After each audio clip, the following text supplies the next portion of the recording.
ನಮಸ್ಕಾರ ಎಲ್ಲರಿಗೂ. ಊಟದ ಡಬ್ಬಿ ಚಾನಲ್ಗೆ ಎಲ್ಲರಿಗೂ ಸ್ವಾಗತ. ಪರ್ಫೆಕ್ಟಾಗಿ ಅವಲಕ್ಕಿ ಚೂಡ ಮಾಡೋದನ್ನು ತೋರಿಸಿದ್ದೀನಿ. ಇದನ್ನು ಮಾಡೋದಕ್ಕೆ ನಾನು ಇಲ್ಲೇ ಒಂದು ದೊಡ್ಡ ಕಪ್ ಆಗೋಷ್ಟು ಶೇಂಗಾನ ತೊಗೊಂಡಿದ್ದೀನಿ. ನೀವು ನಿಮ್ಮ ಇಷ್ಟದ ಪ್ರಕಾರ ಶೇಂಗಾ ಹೆಚ್ಚು ಕಡಿಮೆ ಮಾಡ್ಕೋಬಹುದು. ಹಾಗೆ ಒಂದು ದೊಡ್ಡ ಬಟ್ಲಷ್ಟು ಪುಟಾಣಿ ಅಥವಾ ಹುರಿಗಡಲೆ, ಒಂದು ಒಣ ಕೊಬ್ಬರಿಯನ್ನು ತೊಗೊಂಡಿದ್ದೀನಿ. ಒಂದು ಸ್ವಲ್ಪ ಜಾಸ್ತಿ ಆಗಿನ ಕರಿಬೇವನ್ನು ತೊಗೊಂಡಿದ್ದೀನಿ. ಕರಿಬೇವದಿಂದ ಅವಲಕ್ಕಿ ಚೂಡ ಭಾಳ ಚಲೋದಂಗೆ ಬರ್ತೈತಿ. ಹಂಗೆ ಪುಡಿ ಮಾಡಿರುವಂಥ ಸಕ್ಕರೆಯನ್ನು ತೊಗೊಂಡಿದ್ದೀನಿ. ಒಗ್ಗರಣೆಗೆ ಸಾಸಿವೆ ಮತ್ತು ಜೀರಿಗೆಯನ್ನು ತೊಗೋಬೇಕು. ಇಲ್ಲಿ ನಿಮ್ಮ ಎಷ್ಟು ತೊಗೊಂಡಿರಿ ಕ್ವಾಂಟಿಟಿ ನೋಡ್ಕೊಂಡು ಅದಕ್ಕೆ ತಕ್ಕಂಗೆ ಎಲ್ಲ ಸಾಮಗ್ರಿಗಳನ್ನ ತೊಗೋಬೇಕು. ಒಂದು 2 ಚಮಚ ಆಗೋಷ್ಟು ಚೂಡ ಮಸಾಲ ತೊಗೊಂಡಿನಿ. ನೀವು ಯಾವುದು ಕೂಡ ಚೂಡ ಮಸಾಲನ ತೊಗೋಬಹುದು. ಹಂಗೆ ಇಲ್ಲಿ ಒಂದು 5-6 ಗಡ್ಡೆಯಷ್ಟು ಬೆಳ್ಳುಳ್ಳಿಯನ್ನು ಈ ಥರ ದಮ್ ಆಗಿನ ಜಜ್ಜಿಟ್ಕೊಂಡಿದ್ದೀನಿ. ಅತಿಯಾಗಿ ಪುಡಿ ಪುಡಿಯಾಗಿ ಜಜ್ಜಬಾರ್ದದನ್ನ ಈ ಥರ ಒಂದು ಸ್ವಲ್ಪನೇ ಜಜ್ಕೊಂಡ್ರೆ ಸಾಕು. ಈ ಥರ ಬೆಳ್ಳುಳ್ಳಿ ಬಾಯೊಳಗೆ ಭಾಳ ರುಚಿ ಅನ್ನಿಸ್ತಾವ. ಹಂಗೆ ನಿಮಗೆ ಎಷ್ಟು ಬೇಕು ಖಾರ ನೋಡ್ಕೊಂಡು ಅದಕ್ಕೆ ತಕ್ಕಂಗೆ ಖಾರವನ್ನು ತೊಗೊಂಡಿದ್ದೀನಿ. ನಾನಿಲ್ಲ ಕೆಂಪು ಖಾರ ತೊಗೊಂಡಿದ್ದೀನಿ. ಕಾಶ್ಮೀರಿ ರೆಡ್ ಚಿಲ್ಲಿ ಪೌಡ್ರ್ ಒಂದು ಸ್ವಲ್ಪ ಕಲರ್ ಚೆಂದ ಅನ್ನಿಸ್ತೈತಿ. ಅದಕ್ಕೆ ನಿಮ್ಗೆ ಯಾವ ಖಾರ ನಾರ್ಮಲಾಗಿ ಬಳಸ್ಕೋಬಹುದು. ರುಚಿಗೆ ಅವಶ್ಯಕತೆ ಇರೋಷ್ಟು ಉಪ್ಪು. ಹಂಗೆ 1 kg ಆಗೋಷ್ಟು ಅವಲಕ್ಕಿ ಚೂಡ ಮಾಡತ್ತೇನೆ. ಇಲ್ಲಿ ಮೊದಲಿಗೆ ಅವಲಕ್ಕಿಯನ್ನು ಚೆಂದಂಗೆ ಸಾನಿಸ್ಕೊಂಡು ಚೆಂದಾಗಿ ಒಂದು ಸ್ವಲ್ಪ ಸ್ವಚ್ಛ ಮಾಡ್ಕೊಂಡು ತೊಗೋಬೇಕು. ಅದ್ರಾಗ ಒಂದು ಸ್ವಲ್ಪ ಪುಡಿ ಇರ್ತೈತಿ, ಅದರಿಂದ ಅವಲಕ್ಕಿ ಅಷ್ಟೊಂದು ಸರಿ ಬರೋದಿಲ್ಲ. ಒಂದು ಸ್ವಲ್ಪ ಚೆಂದಂಗೆ ಸಾನಿಸ್ಕೊಂಡು ಕ್ಲೀನ್ ಮಾಡಿನೇ ತೊಗೋಬೇಕು. ಕಾಮನ್ ಆಗಿ 1 ಕಿಲೋ ಅವಲಕ್ಕಿಗೆ ನಾ ತೊಗೊಂಡಿರುವಂಥ ಈ ಥರ ಗ್ಲಾಸ್ ಅಳತಿ ಒಳಗೆ 1 ಗ್ಲಾಸ ಆಮೇಲೆ ಇನ್ನೊಂದು ಅರ್ಧ ಗ್ಲಾಸ ಅಷ್ಟು ಎಣ್ಣೆ ಬೇಕಾಗ್ತೈತಿ. ಅಂದ್ರೆ 1 ಕಿಲೋಕ್ಕೆ ಒಂದು 400 ಗ್ರಾಮಷ್ಟು ಎಣ್ಣೆ ಬೇಕಾಗ್ತೈತಿ. ಇವಾಗ ಒಂದು ಬಟ್ಲು ಅಳತಿ ಮಾಡ್ಕೊಂಡು ಎಷ್ಟು ಅವಲಕ್ಕಿ ಅದಾವು, ನೀವು ಎಷ್ಟು ಅವಲಕ್ಕಿ ತೊಗೊಂಡಿರಿ ಅದ್ರ ಪ್ರಕಾರ ನೋಡ್ಕೊಂಡು ಎಣ್ಣೆಯನ್ನು ಹಾಕೋಬೇಕು. ಒಂದು ಸ್ವಲ್ಪ ಎಣ್ಣೆ ಕಡಿಮೆ ಆದ್ರೂ ಅವಲಕ್ಕಿ ಒಣ ಆಗಿಬಿಡ್ತಾವೆ. ಆಮೇಲೆ ಭಾಳ ಎಣ್ಣೆ ಆದರೂ ಅಷ್ಟೊಂದು ಸರಿ ಬರೋಂಗಿಲ್ಲ. ಅದಕ್ಕೆ 1 kg ಅವಲಕ್ಕಿಗೆ ಇಷ್ಟು ನಾ ತೊಗೊಂಡಿರುವಂಥ ಅಳತಿ ಪರ್ಫೆಕ್ಟಾಗಿ ಬರ್ತೈತಿ. ಅಂದ್ರೆ ಕಾಮನ್ ಆಗಿ ನಿಮ್ಮ ಹತ್ರ 150 ml ಆಗುವಂಥ ಗ್ಲಾಸ್ ಇತ್ತಂದ್ರೆ ಒಂದು ಕಂಪ್ಲೀಟಾಗಿ ತೊಗೊಂಡ್ರೆ ಮ್ಯಾಗ ಇನ್ನೊಂದು ಸ್ವಲ್ಪ ಹಾಕೋಬೇಕು. ಈಗ ಒಂದು ಕಾದಿರುವಂಥ ಪ್ಯಾನಿಗೆ ನಾವು ತೊಗೊಂಡಿರುವಂಥ ಎಣ್ಣೆಯನ್ನು ಹಾಕಿ ಎಣ್ಣೆ ಸ್ವಲ್ಪ ಬಿಸಿ ಆದ ಕೂಡಲೇ ಮೊದಲಿಗೆ ಶೇಂಗಾವನ್ನು ಹುರ್ಕೊಳತ್ತೀನಿ. ಗ್ಯಾಸನ್ನು ಲೋ ಫ್ಲೇಮ್ ಒಳಗೆ ಇಟ್ಕೊಂಡಾನ ಚೆಂದಂಗೆ ಶೇಂಗಾವನ್ನು ಹುರ್ಕೋಬೇಕು. ಭಾಳ ಜೋರಾಗಿ ಗ್ಯಾಸನ್ನು ಇಟ್ಕೊಳ್ಳೋದ್ರಿಂದ ಶೇಂಗಾ ಮೇಲಷ್ಟೇ ಎಲ್ಲ ಹುರಿದಂಗೆ ಆಗಿಬಿಡ್ತಾವೆ, ಒಳಗೆಲ್ಲ ಹಸಿ ಹಸಿಯಾಗಿ ಉಳಿತಾವೆ. ಅಷ್ಟೊಂದು ಸರಿ ಅನ್ಸಂಗಿಲ್ಲ ತಿನ್ನೋದಕ್ಕೆ.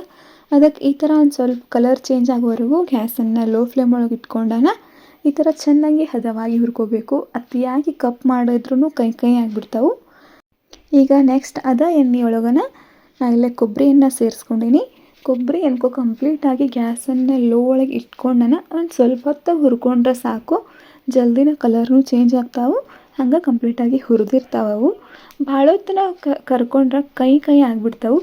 ಇಷ್ಟು ಕಲರ್ ಬಂದರೆ ಸಾಕು. ಈ ಅಳತಿ ಒಳಗೆ ತಕ್ಕೊಂಡ್ರೆ ಇನ್ನೊಂದು ಸ್ವಲ್ಪ ಬಿಸಿ ಎಣ್ಣೆ ಇರ್ತೈತಲ್ಲ ಅದ್ರೊಳಗೆ ಕೊಬ್ಬರಿ ಎಣ್ಣೆ ಅಂಶ ಇರ್ತೈತಿ. ಅದ್ರೊಳಗೆ ಬಿಸಿ ಎಣ್ಣೆಯಿಂದ ಇನ್ನೊಂದು ಸ್ವಲ್ಪ ಬೆಂದಂಗೆ ಆಗಿಬಿಡ್ತಾವೆ. ಅದಕ್ಕೆ ಇನ್ನೊಂದು ಸ್ವಲ್ಪ ಬೇಕು ಅನ್ನೋ ಅಷ್ಟ್ರೊಳಗೆ ತೆಗೆದು ಬಿಡಬೇಕು. ಆದ್ರೆ ಭಾಳ ಹಸಿ ಇದ್ದಾಗ ತೆಗೆದ್ರೆ ಕೊಬ್ಬರಿ ಒಂದು ಸ್ವಲ್ಪ ಮೆತ್ತಗುಳಿದು ಅಂದ್ರೆ ಅವಲಕ್ಕಿ ಚೂಡ ಮೆತ್ತಗೆ ಹಾಕವ. ಅದಕ್ಕೆ ಕರೆಕ್ಟ್ ಅಳತಿ ಒಳಗೆ ನೋಡ್ಕೊಂಡು ತಕ್ಕೋಬೇಕು. ನೆಕ್ಸ್ಟ್ ನಾನು ಇಲ್ಲಿ ಪುಟಾಣಿಯನ್ನು ಸೇರಿಸ್ಕೊಂಡೀನಿ. ಪುಟಾಣಿ ಅಥವಾ ಹುರಿಗಡಲೆ ಇದನ್ನು ಒಂದು 30 ಸೆಕೆಂಡ್ 40 ಸೆಕೆಂಡ್ ಹುರ್ಕೊಂಡ್ರೆ ಸಾಕು. ಅಷ್ಟರೊಳಗೆ ಹುರಿತಾವೆ. ಇಲ್ಲ ಅಂದ್ರೆ ಭಾಳ ಗಟ್ಟಿ ಆದಂಗೆ ಆಗಿಬಿಡ್ತಾವೆ.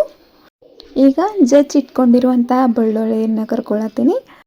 ನಾವಿಲ್ಲಿ ಶೇಂಗಾ, ಬೆಳ್ಳುಳ್ಳಿ, ಕೊಬ್ಬರಿ ಯಾವುದನ್ನು ಕೂಡ ಬೆಳ್ಳುಳ್ಳಿ ಆಗಲಿ ಏನೇ ಕರ್ಕೊಂಡ್ರೂ ಕೂಡ ಪರ್ಫೆಕ್ಟಾಗಿ ಕರ್ಕೋಬೇಕು. ಅದರಿಂದನೇ ಚೂಡ ರುಚಿ ಹೆಚ್ಚಾಗ್ತೈತಿ. ಒಂದು ಸ್ವಲ್ಪ ಭಾಳ ಮೆತ್ತಗುಳಿದು ಇಲ್ಲ ಭಾಳ ಹೊತ್ತಿದ್ದು ಅಂದ್ರೆ ರುಚಿ ಒಟ್ಟು ಅನ್ಸಂಗಿಲ್ಲದು. ಈ ಥರ ಆದ್ರೆ ಸಾಕು. ಹಂಗೆ ಒಂದು ಸ್ವಲ್ಪ ಏನಾದರೂ ಶೇಂಗಾ, ಕೊಬ್ಬರಿ ಹಸಿ ಉಳಿದು ಅಂದ್ರೆ ಚೂಡ ಎಲ್ಲ ಮೆತ್ತಗೆ ಆಗಿಬಿಡ್ತಾವೆ. ಅದಕ್ಕೆ ಈ ಥರ ಪರ್ಫೆಕ್ಟಾಗಿ ಕರ್ಕೋಬೇಕು. ಲಾಸ್ಟಿಗೆ ಈಗ ಒಗ್ಗರಣೆ ರೆಡಿ ಮಾಡ್ಕೊಳ್ಳೋಣ. ಉಳಿದಿರೋ ಎಣ್ಣೆ ಒಳಗನ ನಾನು ಇಲ್ಲೇ ಸಾಸಿವೆ ಜೀರಿಗೆಯನ್ನು ಹಾಕ್ಕೊಂಡೀನಿ. ಅವೆರಡು ಸಿಡ್ ಕೂಡಲೇ ಕರಿಬೇವನ್ನು ಸೇರಿಸ್ಕೊಂಡೀನಿ. ಕರಿಬೇವು ಒಂದು ಸ್ವಲ್ಪ ಜಾಸ್ತಿ ಇತ್ತಂದ್ರೆ ಚಲೋ ಆಗಿ ಬರ್ತಾವೆ ಚೂಡ. ಹಂಗೆ ಜವಾರಿ ಇತ್ತಂದ್ರೂ ಕರಿಬೇವ ಅದನ್ಕು ಭಾಳ ಭಾರಿ ಸ್ಮೆಲ್ ಇರ್ತೈತಿ. ಅದರಿಂದನೂ ಭಾಳ ಚಲೋ ಅನ್ನಿಸ್ತಾವೆ. ಇಲ್ಲಿ ನಾ ಕರ್ದಂಗೆ ಎಲ್ಲ ವಸ್ತುಗಳನ್ನೂ ಕೂಡ ಡೈರೆಕ್ಟಾಗಿ ಅವಲಕ್ಕಿಗೆ ನಾ ಸೇರಿಸ್ಕೊಂಡೀನಿ. ನೀವು ಬೇಡಂದ್ರೆ ಒಂದು ಪ್ಲೇಟಿಗೆ ಸೇರಿಸ್ಕೊಂಡು ಆಮೇಲೆ ಕೂಡ ಅವಲಕ್ಕಿ ಜೊತೆ ಕಲಿಸ್ಕೋಬಹುದು. ಇಲ್ಲ ಈ ಥರ ಡೈರೆಕ್ಟನ್ನು ಹಾಕ್ಕೊಂಡು ನಡಿತೈತಿ. ಈಗ ಇಲ್ಲಿ ಕರಿಬೇವು ಕರೆಕ್ಟಾಗಿ ಸೌಂಡ್ ಬರೋ ಹಂಗೆ ಕರ್ದಾವು. ಈಗ ನಾವು ತೊಗೊಂಡಿರುವಂಥ ಚೂಡ ಮಸಾಲವನ್ನು ಸೇರಿಸ್ಕೊಂಡೀನಿ. ನೀವು ಯಾವುದು ಬ್ರ್ಯಾಂಡದ ಚೂಡ ಮಸಾಲನ ತೊಗೋಬಹುದು. ಆದ್ರೆ ಗ್ಯಾಸ್ ಫ್ಲೇಮನ್ನು ಆಫ್ ಮಾಡಿ ಚೂಡ ಮಸಾಲ ಮತ್ತು ಕೆಂಪು ಖಾರ ಉಪ್ಪನ್ನು ಸೇರಿಸ್ಕೋಬೇಕು. ಗ್ಯಾಸ್ ಆಫ್ ಆಗಿರಬೇಕು. ಒಂದು ಸ್ವಲ್ಪ ಹಂಗೆ ಸ್ಟಾರ್ಟ್ ಇತ್ತು ಸಣ್ಣಾಗಿದ್ರೂ ಕೂಡ ಎಲ್ಲ ಹೊತ್ತಿದಂಗೆ ಆಗಿಬಿಡ್ತಾವೆ. ಅದು ಗ್ಯಾಸನ್ನು ಆಫ್ ಮಾಡಿನ ಇದನ್ನು ಸೇರಿಸ್ಕೊಂಡು ಪಟ ಅಂತ ಈ ಥರ ಕಲಿಸ್ಕೊಂಡ್ಬಿಡ್ಬೇಕು. ಒಂದು ಸ್ವಲ್ಪ ಈ ಥರ ಆದ್ರೆ ಈ ಒಗ್ಗರಣೆ ರೆಡಿ ಆಯಿತು. ಈ ಒಗ್ಗರಣೆಯನ್ನು ನಾವು ಆಗಲೇ ಕರಿದೇನು ಚೂಡಾಕ್ ಹಾಕ್ಕೊಂಡಿದ್ವಿ ಎಲ್ಲ ಮಸಾಲೆ ಅದರ ಜೊತೆನೇ ಸೇರಿಸ್ಕೊಂಡು ಚೆನ್ನಾಗಿ ಈ ಥರ ಎಲ್ಲ ಕಡೆನೂ ಎಣ್ಣೆ ಉಪ್ಪು ಖಾರ ಹಿಡಿಯೋವರೆಗೂ ಒಂದು ಸ್ವಲ್ಪ ಕಲಿಸ್ಕೊತಾನೆ ಇರಬೇಕು. ಒಗ್ಗರಣೆ ಬಿಸಿ ಐತಿ, ಅದಕ್ಕೊಂದು ಸ್ವಲ್ಪ ಈ ಥರ ಸ್ಪೂನ್ ಸಹಾಯದಿಂದ ಕಲಿಸ್ಕೊಂಡೇನಿ. ಎಲ್ಲ ಕಡೆನೂ ಅದು ಹತ್ಕೋಬೇಕು. ಮೇನ್ ಅಂದ್ರೆ ಮಸಾಲೆ ಒಳಗೂ ಒಂದು ಸ್ವಲ್ಪ ಉಪ್ಪು ಖಾರ ಇರ್ತೈತಿ. ನೋಡ್ಕೊಂಡು ಮ್ಯಾಗ ಎಷ್ಟು ಬೇಕೋ ಅಷ್ಟು ಉಪ್ಪು ಖಾರವನ್ನು ಸೇರಿಸ್ಕೊಂಡು ಹದವಾಗಿ ಉಪ್ಪು ಖಾರ ಇತ್ತಂದ್ರೆ ಚೂಡ ಭಾರಿ ಅಂದ್ರೆ ಭಾರಿ ಟೇಸ್ಟ್ ಬರ್ತಾವೆ. ಹಂಗೆ ಎಲ್ಲರಿಗೂ ಹಬ್ಬ ಹುಣ್ಣಿಮೆ ಎಲ್ಲರ ಊರಿಗೆ ಹೋಗೋದಿತ್ತು, ಪ್ರವಾಸಕ್ಕೆ ಹೋಗೋದಿತ್ತು ಅಂದ್ರೆ ಈ ಚೂಡ ಎಲ್ಲರೂ ಮನ್ಯಾಗ ಫಿಕ್ಸ್ ಇರ್ತಾವೆ. ಇಷ್ಟು ಈಸಿಯಾಗಿ ಒಂದು ಸ್ವಲ್ಪ ಟೈಮ್ ಒಳಗೆ ಇದು ಮಾಡ್ಕೋಬಹುದು. ಲಾಸ್ಟಿಗೆ ಈ ಥರ ಒಂದು ಸ್ವಲ್ಪ ಕೈಯಿಂದ ಎಲ್ಲ ಚೂಡ ತಿಕ್ಕೊಳ್ಳೋದ್ರಿಂದ ಉಪ್ಪು ಖಾರ ಎಲ್ಲಾದರೂ ಉಳ್ಕೊಂಡಿತ್ತಂದ್ರೆ ಕರೆಕ್ಟಾಗಿ ಎಲ್ಲ ಕಡೆನೂ ಹತ್ಕೋತೈತಿ. ಅದಕ್ಕೆ ಒಂದು ಸ್ವಲ್ಪ ಈ ಥರ ಕೈಯಿಂದ ತಿಕ್ಕೋಬೇಕು. ಚೂಡ ಮಾಡೋದು ಭಾಳ ಸುಲಭ ಐತಿ. ಈ ರೆಸಿಪಿಯನ್ಗೂ ಭಾಳ ಸುಲಭ ಐತೆ ನೋಡಿದ್ರೆ. ಈ ರೆಸಿಪಿಯನ್ನು ಫಾಲೋ ಮಾಡ್ಕೊಂಡು ನೀವು ಫಸ್ಟ್ ಟೈಮ್ ಮಾಡಿದ್ರು ಕೂಡ ಈಸಿಯಾಗಿ ಅವಲಕ್ಕಿ ಚೂಡವನ್ನು ಮಾಡ್ಬೋದು. ಈಗ ಲಾಸ್ಟಿಗೆ ಒಂದು ಸ್ವಲ್ಪ ಸಕ್ಕರೆ ಪುಡಿಯನ್ನು ಸೇರಿಸಿ ಕೈಲೇನೋ ಒಂದು ಸ್ವಲ್ಪ ಎಲ್ಲ ಕಡೆನೂ ಕೂಡಿಸ್ಕೊಂಡ್ರೆ ಬೆಸ್ಟ್ ಆ್ಯಂಡ್ ಪರ್ಫೆಕ್ಟ್ ಆಗಿರುವಂತಹ ಅವಲಕ್ಕಿ ಚೂಡ ರೆಡಿ ಆಯಿತು. ಸಿಂಪಲ್ಲಾಗಿನೂ ಇರ್ತೈತಿ, ರುಚಿ ಅನ್ಕೋ ಹೇಳಬೇಡ್ರಿ ಅಷ್ಟು ಚಂದ ಇರ್ತೈತಿ, ಕುರು ಆಗಿರ್ತಾವೆ. ಒಂದು ವೇಳೆ ನಾವು ಅಂಗಡಿಯಿಂದ ತಂದಿರುವಂಥ ಚೂಡ ಒಂದು ಸ್ವಲ್ಪ ಮೆತ್ತಗಿತ್ತು ಅಂದ್ರೆ ಒಂದು 2 ನಿಮಿಷ ಬಿಸಿಯಾಗಿರುವಂಥ ಬುಟ್ಟಾಗ ಹಾಕಿ ಒಂದು 5 ನಿಮಿಷ ಇಟ್ಟರೆ ಸಾಕು, ಹೊಳೆ ಕ್ರಿಸ್ಪಿ ಆಗ್ತವೆ. ಈ ಕ್ರಿಸ್ಪಿ ಇದ್ದು ಆಲ್ರೆಡಿ ಅದಕ್ಕೆ ನಾ ಆ ಥರ ಏನೂ ಮಾಡ್ಕೊಂಡಿಲ್ಲ. ಈ ಥರ ನೀವು ಕೈಯಿಂದನೇ ಕಲಿಸ್ಕೊಂಡ್ರೆ ಪರ್ಫೆಕ್ಟ್ ಆಗಿರುವಂಥ ಅವಲಕ್ಕಿ ಚೂಡ ರೆಡಿ.